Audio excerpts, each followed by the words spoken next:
মিডিয়াতে কাজ করে বড়লোক হওয়ার কোনো সুযোগ নাই, আমি তো কোনোদিন পারবো না। আপনার সম্পর্কে কোনো খারাপ কমেন্ট কখনো দেখেছেন? অনেক।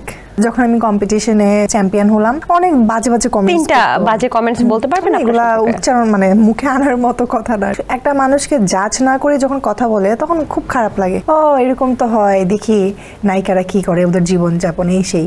নারী পুরুষ, শিল্পী তো শিল্পী হওয়া উচিত। আচ্ছা, বাই দ্য ওয়ে, আপনার সম্পর্কে কোনো খারাপ কমেন্ট কখনো দেখেছেন? অনেক। তাই?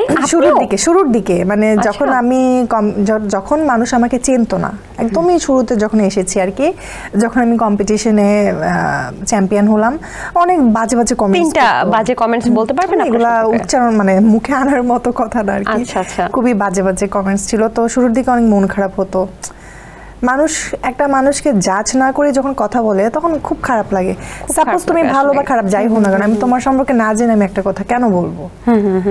তুমি দেখবে যে আমাদের শিল্পীদের মধ্যে এখনকার পর্যন্ত যারা তাদের পার্সোনাল লাইফটাকে সামনে আনছে, এরপর থেকে তাদের ক্যারিয়ার কিন্তু একবারেই ভঙ্গুর।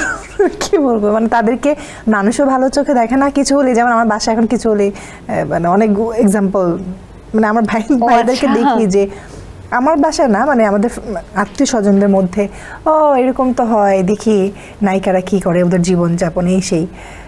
এটা আমার কাছে খুব খারাপ লাগে। পার্সোনাল লাইফটা নিজেদের মধ্যে যদি কোনো দ্বন্দ্ব থাকে সেটা আলোচনা করে আমরা করে ফেলি। এমন তো না যে মিডিয়ার সামনে এসে আমরা খুব বেশি এখান থেকে উপকার হচ্ছে বা আমরা কোনো ভালো সলিউশন পাচ্ছি। মিডিয়াতে কাজ করে বড়লোক হওয়া যায় না? হওয়া যায়। একটু টিপস দাও না আমাকে। আপনি বলেন, একটু টিপস দাও তুমি আমাকে। হওয়া যায় না বড়লোক যারা অনেক কাজ করে বা মাসে 30 দিন কাজ করে, তাদের হয়তো সুযোগ থাকে। সেটা কি গুটি কয়েকজন? হতে পারে গুটি কয়েকজন, কিন্তু সবাই কি আসলে তাহলে মনের খোরাক? মিডিয়াতে কাজ করে বড়লোক হওয়ার কোনো সুযোগ নাই, কারণ মিডিয়াতে রেমুনারেশন যা থাকে সেটা দিয়ে গাড়ি বাড়ি মানে করা সম্ভব না।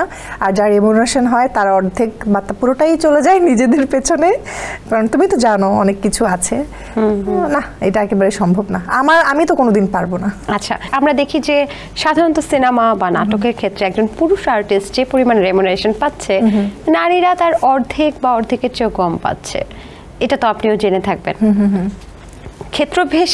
ক্ষেত্র বিশেষে সেটা ব্যতিক্রমত দেখেছি আমরা। তো মিডিয়াতে আসলে নারীদের অবস্থানটা কি? বিষয়টা এখানে যে আমি নারী হিসেবে দেখছি, নারী পুরুষ, শিল্পী তো শিল্পী হওয়া উচিত। একজন পুরুষ যে পরিশ্রমটা দিচ্ছে, একজন নারীও সেই পরিশ্রমটাই দিচ্ছে। এমন না যে পুরুষ সারাদিন দৌড়াচ্ছে, নারী বসে বসে কাজ করছে। বিষয়টা তো এরকম না।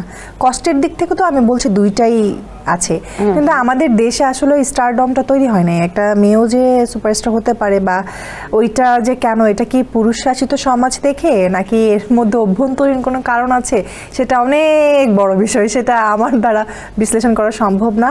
তবে আমি চাই যে যেহেতু আমরা শুরু থেকে বলে আসছি যে নারী পুরুষ সমতা, তো সেক্ষেত্রে অবস্থানটা আমাদেরকেই তৈরি করতে হবে। এটা অন্য দেশ থেকে বা অন্য কিছু তৈরি করে দিয়ে যাবে না। আমাদের প্রবলেম আমাদেরকেই সলভ করতে হবে। সেন্সেশন ক্লাসিক স্ট্রবেরি ও কফি ভ্যারিয়েন্টে